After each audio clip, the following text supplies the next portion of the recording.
ഞാൻ ഇപ്പോൾ സിറാജിന്റെ വീട്ടിലുണ്ട്. എടാ സിറാജ് പോവില്ലേ? അപ്പോൾ ഓനൊന്ന് എയർപോർട്ടിൽ കൊണ്ടുപോയി വിടണം. ഈ വരുന്നാ വരുമ്പോ ഞാൻ ഒറ്റക്കാണ്. നമുക്ക് രസമായി കമ്പനി അടിച്ച് വരാന്ന്. പറ്റുമെങ്കിൽ തിരിച്ചു വിളിക്കേ. Okay okay. എന്തിനാണ് എന്റെ ശരി? ഇതൊക്കെ ഞാൻ അവിടെ പോയിട്ട് ലോണ്ടറി കൊടുത്തിട്ട് സ്ഥിരീകരിച്ചത്. അതെന്ത് സംഭവം? ഇതിനൊക്കെ നിന്ന് ഇഷ്ടിക്കാനൊക്കെ നിന്നുണ്ടെങ്കിൽ ടൈമാണ് ഒരുപാട്. പ്രത്യേകിച്ച് ഹൈവേയുടെ വർക്കാണ്. അവിടെ പോയിട്ടേ ഒരു 2-3 മണിക്കൂറിൽ എത്തിരി അവിടെ പണിക്കും.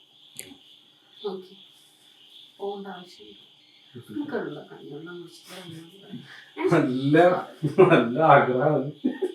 അതെ, എനിക്ക് ആരും പറഞ്ഞെ ഇവിടെ നോക്ക്. എന്തിനാണ് ഈ ടെൻഷൻ അടിക്കുന്നത്? ഗൾഫിൽ പോവാന്ന് പറഞ്ഞാൽ വലിയ സംഭവം ഒന്നുമല്ല. ഞാൻ ഒരു കാര്യം പറഞ്ഞുതരാം. നമുക്ക് ഇവിടെ എന്തെങ്കിലും ചെയ്യാൻ പറ്റും. പണ്ടൊക്കെ ഓരോരുത്തർ ചെയ്ത് ആ ടീം മാത്രമേ രക്ഷപ്പെട്ടിട്ടുള്ളൂ. ഇവിടെ ആരെങ്കിലും എന്തെങ്കിലും പുതിയതായി തുടങ്ങിയിട്ടുണ്ടെങ്കിൽ അത് എന്തെങ്കിലും വിജയിച്ചിട്ട് നിനക്കറിയാം. പിന്നെ എങ്ങനെ ഇവിടെ എന്തെങ്കിലും ചെയ്യുക? ഇവിടെ നമുക്കൊന്നും ചെയ്യില്ല. എന്തെങ്കിലും ആരെങ്കിലും ഗൾഫിനെ ഒഴിവാക്കിയിട്ട് അവിടെ എന്തെങ്കിലും ചെയ്തിട്ടുണ്ടെങ്കിൽ 1 മാസം 2 മാസം 3 മാസം പോകും. പിന്നെ അത് കൂട്ടിയിട്ട് അവർ പോകും. ഇവിടെ ഒന്നും നടക്കുന്നില്ല. ഇവിടെ എല്ലാവരും വിചാരം എന്തെങ്കിലും ലോട്ടറി എടുക്കുന്ന വിചാരിച്ച് നടക്കില്ല. കേരളത്തിലുള്ള ഒരു ആൾക്കാർക്ക് സ്വഭാവമാണ്. ഇവിടെ ഞാനൊരു കാര്യം ആർക്ക് വേണ്ടിയിട്ടല്ല ഞാനീ പോകുന്നത്. എനിക്ക് വേണ്ടിയിട്ടല്ലോ. മോനൊന്നുകൊണ്ട് ഒരു വഴിക്കായെങ്കിൽ അത് വലിയതായിട്ട് നമുക്ക് വീടൊക്കെ ഒന്ന് സെറ്റപ്പ് ആക്കി മോനൊരു വഴിക്കായിട്ട് പിന്നെ എനിക്കിവിടെ ഒന്ന് നിൽക്കാലോ. ഇതിപ്പോ നമ്മൾ പിടിച്ചതിനെ വിട്ടിട്ട് പറക്കുന്നതിനെ പിടിക്കാൻ നടക്കണം. ഇതിപ്പോ എങ്ങനെയും പോവുക.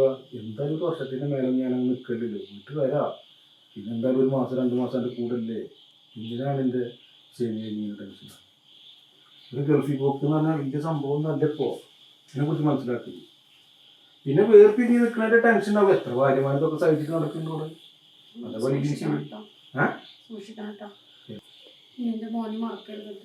എന്ത് വർത്താനം ഞാനാണ് എൻ്റെ മോനെ എന്നൊക്കെ മറക്കുക. എൻ്റെ അടുത്തൊരു കാര്യം പറയാനുള്ള ചെക്കൻ മടിയെന്നാണ്. അതിനാണ് പ്രതീക്ഷ ഉള്ളത്. മാക്സിമം സ്കൂളിൽ പറഞ്ഞേക്കാം. മടിച്ചിട്ടൊക്കെ അവനെ എന്തായാലും നല്ല രീതിയിൽ സ്കൂളിൽ പഠിപ്പിക്കുക, നല്ല രീതിയിലാക്കുക. നാളെ ലക്ഷ്യതാണ്. ഓക്കെ. പിന്നെ ചിലതിൻ്റെ കാര്യം കൊണ്ട് ശ്രദ്ധിച്ചോ.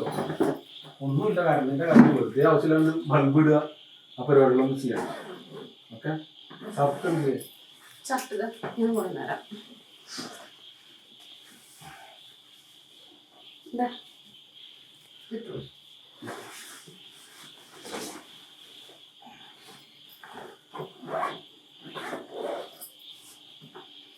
അപ്പൊ ഇൻഷാ അല്ലാഹ് പറഞ്ഞ പോലെ ചെയ്യും.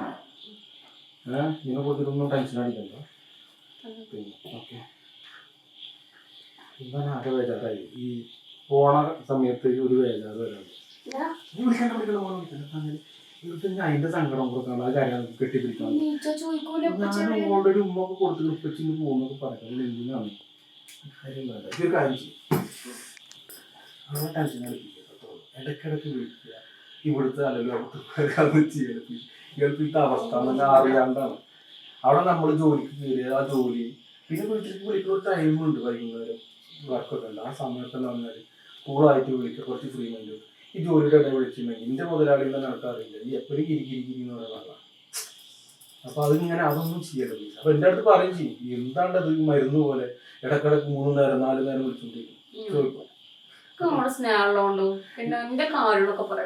സ്നേഹമുള്ള കാരണം എനിക്കെല്ലാവരും എന്നെ ഉണക്കറിയൂ.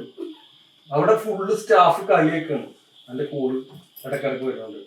അപ്പൊ അതൊക്കെ ഇല്ലാണ്ടാക്കുക. ടെൻഷൻ അടിക്കരുത്. ഓക്കെ. ഇനി കരഞ്ഞിട്ട് ആളെ ആ വോയിസുകളൊന്നും വിടാൻ നിൽക്കരുത്. വാട്സപ്പിൽ ഞാൻ എത്തുന്നതിന് വിളിക്കും. എയർപോർട്ടിൽ പോയിട്ട് പോലും പാസ് ഇട്ടിട്ട് വിളിക്കാം. ഞാൻ എന്നെ കൊണ്ടാണ്ടിരുന്ന തന്നെതാണ്.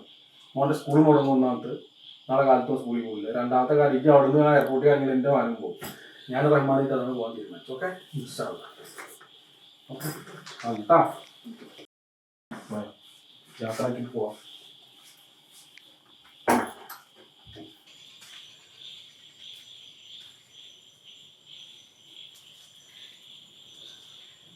അയ്യേ, ഇപ്പൊ എന്താ ഒരു ടെൻഷനൊക്കെ? ഗൾഫിൽ പോണത് ചന്തേ പോയി പറഞ്ഞ പോലെ ഇപ്പൊ ഗൾഫിൽ പോണ എന്തിനാണ് നിന്റെ ക്ഷേമിയ കാര്യം പെട്ടെന്ന് വരുന്നാലേ? ഗൾഫിൽ പോകുമ്പോൾ ഒരു കോയമ്പത്തൂർ പോണ പോലെ അത്ര തോന്നുന്നില്ല. ടെൻഷൻ അടിക്കല്ലേ. ഇൻഷാ അല്ലാഹ് ദുആ ചെയ്യ്. പോയിട്ട് വരണ്ട്. മോനെ നല്ല രീതിയിൽ നോക്കിട്ടാ. ആ ചെക്കൻ സ്കൂളിൽ പോവില്ല, മടിച്ചു നിൽക്കും. ഓക്കെ, നല്ല രീതിയിൽ നോക്ക്. ഓക്കെ, ഇൻഷാ അല്ലാ. അസ്സലാമു അലൈക്കും. Okay, by.